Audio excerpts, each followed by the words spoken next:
Hey guys, welcome to the video. I just wanted to do a quick overview of this handgun, which is the Walther PPS M2 in caliber 9mm. So here's the gun. Mag's empty and the handgun itself is also empty. All right, so yeah, this is the Walther PPS. It's an example of a 9mm single stack handgun. You'll see it's very thin here, and it's a great gun for concealment. It's definitely made at the usual level that you would expect from Walther. It's a very reliable and very well-made handgun. I have never had any issues with it, at all. So the Walther PPS first came out in the year 2007, and this is the second generation. The first generation I don't have with me, but it did not look exactly like this. So that gun came out in the year 2007, like I said, and when it first came out, it was quite a unique little gun, because at that time, the 9mm single stack as a concept was not nearly as common as it is now. I think back then the only other option that you had for a 9mm single stack was the car pistol.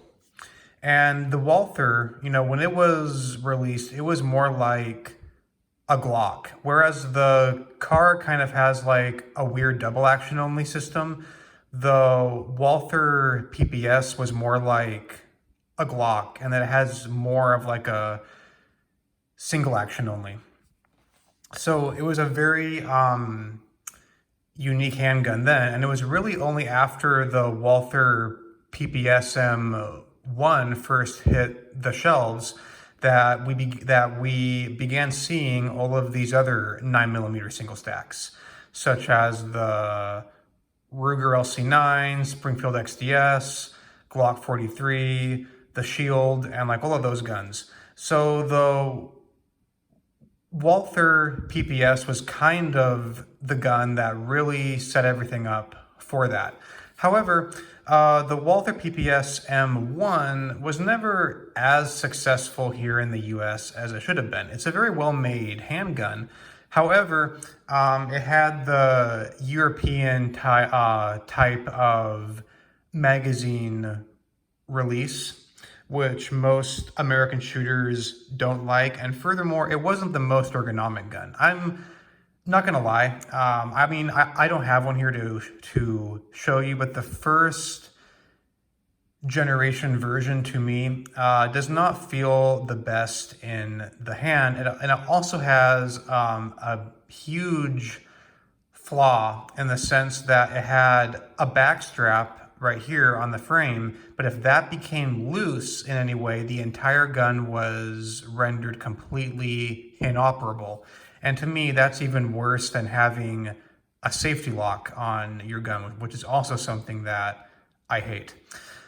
So in the year 2016, Walther made the decision to update and release the Walther PPS. And this is the second generation that I have here, and this one is much better than the M1. At least that's what I think. There is no back strap on it that can become loose, and I like that a lot. It's much more nice to just hold in the hand. It's much more ergonomic.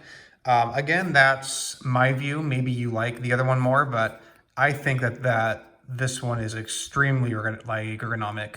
It also has an American type magazine release here, and it has these forward serrations here as well, and those are nice, although you can also use the ones back here, but the front serrations are definitely nice. As far as I know, the PPS M1 ceased being made in the year 2018. but this one has been made since the year 2016. And this is for sure, out of all of the 9mm single stacks that are currently out there, this one is by far my favorite, because to me, out of all of them, it's the most ergonomic. I don't have a Glock 43 or a Smith & Wesson Shield here to show you, but I have handled and shot those guns often. And I find this one to just be like more, I just find it to be more comfortable. And that's why that I like it. The Walther PPS M2 comes with 3 magazines. Actually, this one only came with these 2, and then I ordered this magazine separately. So the main magazine for it is a 7-shot magazine that I have here, and it fits very nicely. You can get a full firing grip over the handgun that I do like a lot. The 6-round mag I think is a little bit too short. So here's the 6-rounder. And in my case, my little finger falls off of the edge here.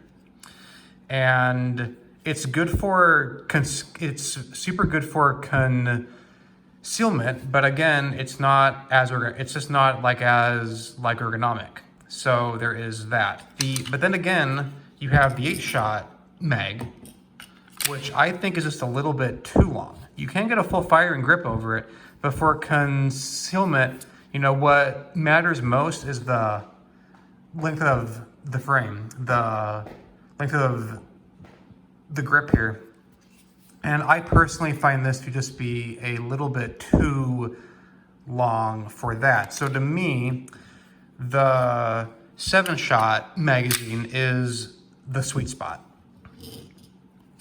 So I've had this handgun for a couple of months now, and it has never jammed on me, which I would expect. All of the Walthers that I've ever owned, I currently own 5 of them, I think. I've never had any issues with any of them. They're all very reliable handguns, as is this one here. It also ships with metal sights, which I do like a lot. Some of the other Walthers, they don't have the metal sights on them. They have a plastic sight set up, and I usually end up swapping them out. But this one does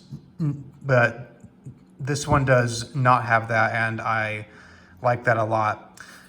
So yeah, guys, it's a great gun for concealment. I usually carry this inside the waistband on my right hip, and so far, I can't think of anything wrong. I will say this though, this is one issue I have with it. The trigger pull on it is not the best. It's not horrible, but it's kind of heavy. I don't know how well it's gonna show up. To the reset is a little bit long, but just it itself is just kind of heavy. For another example, here is my Walther PPQ, and this handgun has an amazing trigger pull on it. It's very light, and it's one of the best on the market. It's very, very light, and it has a very short reset. But this one, unfortunately, is not quite like that. It's just a little bit heavy. Again, it's not horrible, but from Walther, I would expect more. I think to wrap this video up, I'm just going to show this gun next to a few other concealment options. So first up, here is a Walther P99C that I have here. The gun's empty. And these are both options from Walther for concealment. And you'll see that the Walther PPS is a bit more thin, but it's also a bit more tall. And to be honest, both of them are super easy to conceal carry. And I switch between these 2 handguns often But the P99 Compact is probably a little bit like easier just because of the shorter height of the grip on it. And you'll see here, the PPS is a little bit higher. Let's take out the magazines actually, and you'll see them here. Without the magazines in them, maybe they're about the same. Well, the PPS is still just a little bit higher. So yeah, that's that. And keep in mind the PPS carries 6, 7, or 8 rounds. The P99 Compact carries 10 rounds. And it will also accept a full-size magazine also. So this gun holds a lot more in it. And it is a bit more wide, but it's also a bit more short right there. Another option from Walther for concealment is the Walther PPS. Now this was really one of Walther's older options. This gun has been made since 1931, I think. And when the Walther PPS was first released back in 2007, it was actually released as being the successor to the Walther PPK. And this gun is still being made also, but like I said, this gun was released and it was being marketed by Walther as the successor to this handgun. I can remember when this gun first came out in the year 2007, and it was being marketed as such. So here you can see them side by side. The PPS is a little bit larger, but it's also more lightweight because it's not a metal frame gun. Here they are side by side here. Yeah, like that. So they're really about the same. The Walther PPS is probably a little bit larger, but overall they're definitely kind of in the same, they're essentially in the same genre when it comes to their size. Keep in mind this is a 380 and it holds 7 shots. Here is a Ruger LCP II 380 that I recently had work done on, so it works well now, and you'll see it's definitely a little bit smaller than the Walther. It's easier to conceal. And the Ruger LCP II holds 6 rounds of 380 in it. And both of these guns, though, are super easy to hide on you, but the Ruger is definitely much easier. And then last but not least, I have a Smith & Wesson 442, 5 shots of 38, and you'll see here the 38 is a bit more short, but it's also a bit more wide because of the cylinder, and it carries less rounds. Overall, I would rather conceal carry this gun because it's much easier to shoot, and it carries more ammo, and it's a lot more fast to reload. But the 442 is a good option also. So there they are there. All right, guys, I think that's going to wrap it up. So overall, this is my favorite of the 9mm single stacks that are currently out. It's been a very solid option for concealment, and yeah, I can't really think of any major issues that I have with it. It's shot wonderfully so far. What I like about it is it shoots like it's a full-size handgun, even though it isn't. So yeah, guys, that's going to be it. Thank you for watching.